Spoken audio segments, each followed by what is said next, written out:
तितिरुद्र संहिता के पंचम युद्ध खंड में तीसरा अध्याय, त्रिपुर के विनाश के लिए देवताओं का विष्णु से निवेदन करना।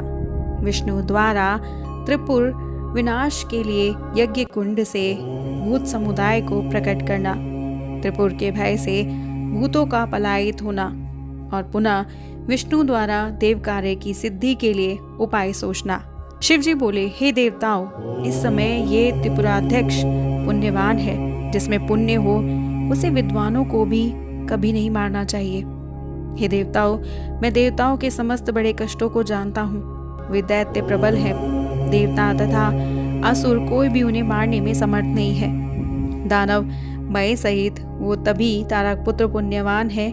त्रिपुर में रहने वाले उन सभी का वध दुस्साध्य है। युद्ध में अजय होते हुए भी मैं जान पूछकर किस प्रकार मित्रद्रोह का आचरण करूं, क्योंकि स्वयंभू ने पहले कहा है कि मित्रद्रोह करने से महान पाप होता है। ब्रह्म हत्यारा, सुरापान करने वाला, स्वर्ण की चोरी करने वाला तथा व्रत भंग करने वाला, इन सभी के लिए शास्त्रकारों ने प्रायश्चित बताया, किंतु कृतघ्न के लिए कोई प्रायश्चित विधान नहीं बताया। हे देवताओं, धर्म के ज्ञाता आप लोग ही धर्म पूर्वक विचार करें कि वह दैत्य मेरे भक्त हैं, तब मैं उनका वध किस प्रकार कर सकता हूँ।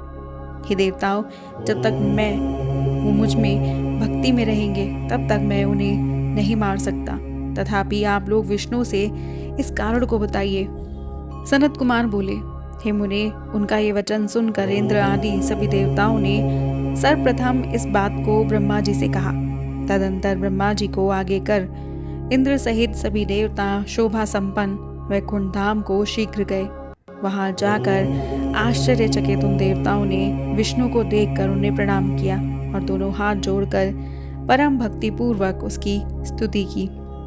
उसके अनंतर सर्वसमर्थ उन विष्णु से पूर्व की भांति अपने दुख का समस्त कारण शीघ्र निवेदित किया। तब त्रिपुरवासियों के द्वारा दिए गए देवगणों के दुख को सुनकर तथा उनको व्रत को जानकर विष्णु ने ये वचन कहा।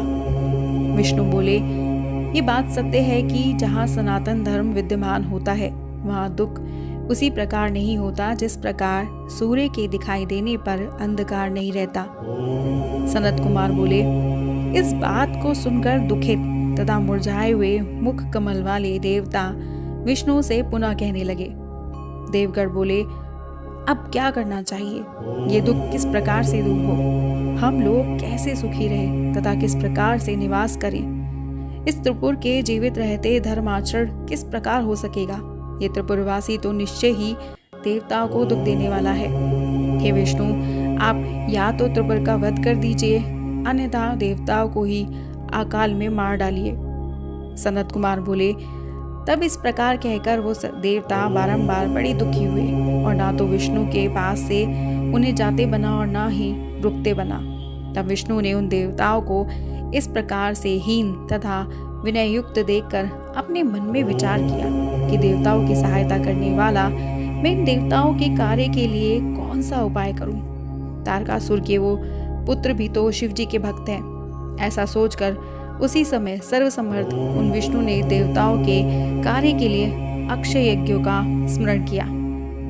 उन विष्णु के स्मरण मात्र से ही यज्ञ उसी क्षण शीघ्रतापूर्वक वहां आ गए जहाँ लक्ष्मीपति पुरुषोत्तम विद्यमान थे। उसके बाद उन्होंने हाथ जोड़कर प्रणाम करके यज्ञपति पुराण पुरुष श्रीहरि की स्तुति की। तब सनातन भगवान विष्णु ने भी उस सनातन यज्ञों को देखकर पुनः इंद्र सहित देवताओं की ओर देखकर उनसे कहा। विष्णु बोले, हे देवगण, आप लोग त्रिपुरों के विनाश एवं तीनों लोकों के कल्याण के निमित्त इन यज्ञों द्वारा सदा परमेश्वर का यजन कीजिए। सनत कुमार बोले, देवादिदेव बुद्धिमान विष्णु का वचन सुनकर वो देवता प्रेम पूर्वक यज्ञ को प्रणाम करके उनकी स्तुति करने लगे। हे मुने, इस प्रकार स्तुति करने के पश्चात संपूर्ण विधियों के ज्ञाता वो देवता यज्ञोक्त विद्वान से यज्ञ पुरुष का यजन करने लगे। तब उस यज्ञ कुंड से शूल, शक्ति और गदा हाथ में धारण किए महाकाय हजारों भूत समुदाय उत्पन्न हुए। उन देवताओं ने हाथ में शूल, शक्ति, गदा, दंड धनुष तथा शिला का आयुध धारण किए हुए, इसके अतिरिक्त और भी अनेक प्रकार के अस्त्र धारण किए हुए, नाना प्रकार के वेश धारण किए हुए, कालग्नि रुद्र के समान तथा काले सूर्य के समान प्रतीत होने वाले उन हजारों भूत समुदायों को देखा। अपने आगे खड़े उन भूतों को देखकर और उन्हें प्रणाम कर रुद्र की आज्ञा का पालन करने वाले यज्ञपति श्रीमान विष्णु उनसे कहने लगे। विष्णु जी बोले, हे भूतगणों, तुम मेरी बात सुनो। तुम लोग महाबलवान हो, अतः देव कार्य के लिए तत्पर हो। शीघ्र त्रिपुर को जाओ। हे भूतगणों, वहां जाकर दैत्यों के तीनों पुरों को तोड़ फोड़ कर तथा जलाकर पुनः लौट आना। इसके बाद अपने कल्याण के लिए जहाँ इच्छा हो वहां चले जाना। सनत कुमार बोले, तब भगवान विष्णु की वो बात सुनकर वे भूतगण उन देवाधिदेव को प्रणाम कर दैत्यों के त्रिपुर की ओर चल दिए। वहां जाकर त्रिपुर में प्रवेश करते ही वो त्रिपुर के अधिपति के तेज में उसी प्रकार शीघ्र भस्म हो गए जिसे अग्नि में पतंगे भस्म हो जाते हैं। उनमें जो कोई शेष बचे वो भाग गए और वहां से निकलकर व्याकुल हो शीघ्र विष्णु के समीप चले गए। तब पुरुषोत्तम भगवान हरि उनको देखकर तथा वो सारा वृतांत सुनकर और इंद्र सहित सभी देवताओं को दुखी जानकर संतप्त चित्त हो गए और सोचने लगे कि इस समय कौन सा कार्य करना चाहिए। उन दैत्यों के तीनों पुरों को बलपूर्वक नष्ट करके मैं देवताओं का कार्य किस प्रकार करूं, वे इसी चिंता से व्याकुल हो उठे। धर्मात्माओं का अभिचार से विनाश नहीं होता, इसमें संशय नहीं है, ऐसा श्रुति के आचार को प्रमाणित करने वाले शंकर जी ने स्वयं कहा है। हे श्रेष्ठ देवताओं, त्रिपुर में रहने वाले वो सभी दैत्य बड़े धर्मनिष्ठ हैं, इसलिए सर्वथा अवध्य है। ये बात असत्य नहीं है। वे महान पाप करके भी रुद्र की अर्चना करते हैं, इसलिए सभी प्रकार के पापों से वैसे ही मुक्त हो जाते हैं जैसे पद्य पत्र जल से पृथक रहता है। हे देवताओं, रुद्र की अर्चना से सभी कामनाएं पूर्ण होती हैं और पृथ्वी के अनेक प्रकार के भोग एवं संपत्तियां वशीभूत हो जाती हैं। अतः लिंगार्चन परायण ये दैत्य इस लोक में अपने अनेक प्रकार की संपत्ति का भोग कर रहे हैं और परलोक में भी उन्हें मोक्ष प्राप्त होगा। फिर भी मैं अपनी माया से उन दैत्यों के धर्म में विघ्न डालकर देवताओं की कार्य सिद्धि के निमित्त क्षण भर में त्रिपुर का संहार करूंगा। इस प्रकार करने के पश्चात वे भगवान पुरुषोत्तम उन दैत्यों के धर्म में विघ्न करने के लिए तत्पर हो गए। जब तक उनमें वेद के धर्म है तब तक वे शंकर की अर्चना करते हैं और जब तक वे पवित्र कृत्य करते हैं तब तक उनका नाश नहीं हो सकता। इसलिए अब ऐसा उपाय करना चाहिए कि वहां से वेद धर्म चला जाए, तब वे दैत्य लिंगार्चन त्याग देंगे, इसमें संदेह नहीं है। ऐसा निश्चय करके विष्णु जी ने उन दैत्यों के धर्म में विघ्न करने के लिए श्रुति खंडन रूप उपाय किया। इसके बाद त्रैलोक्य आरक्षण के लिए शिव के द्वारा आदिष्ट देव सहायक उन विष्णु ने शिव की आज्ञा से देवताओं से कहा। विष्णु जी बोले, हे देवों, इस समय आप सभी लोग निश्चित रूप से अपने घरों को चले जाएं।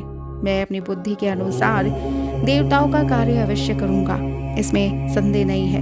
मैं बड़े यत्न से उन्हें रुद्र से अवश्य विमुख करूंगा और तब शिव जी अपनी शक्ति से रहित जानकर उन्हें भस्म कर देंगे।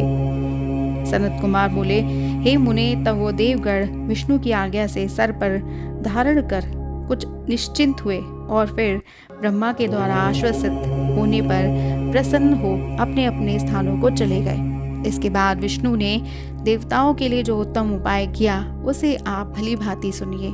वो सभी पापों का नाश करने वाला है। इस प्रकार श्री शिव महापुराण के अंतर्गत दैत्य रुद्र संहिता के पंचम युद्ध खंड में त्रिपुर वध उपख्यान अंतर्गत भूत त्रिपुर धर्म वर्णन नामक तीसरा अध्याय पूर्ण हुआ और हमारा अगला अध्याय है त्रिपुरवासी दैत्यों को मोहित करने के लिए भगवान विष्णु द्वारा एक मुनि रूप की पुरुष की उत्पत्ति, उसकी सहायता से नारद जी का त्रिपुर में गमन, त्रिपुराधिप को दीक्षा ग्रहण करना नामक चौथा अध्याय। और इसे जानने के लिए सब्सक्राइब कीजिएगा हमारे YouTube channel voice of tales को।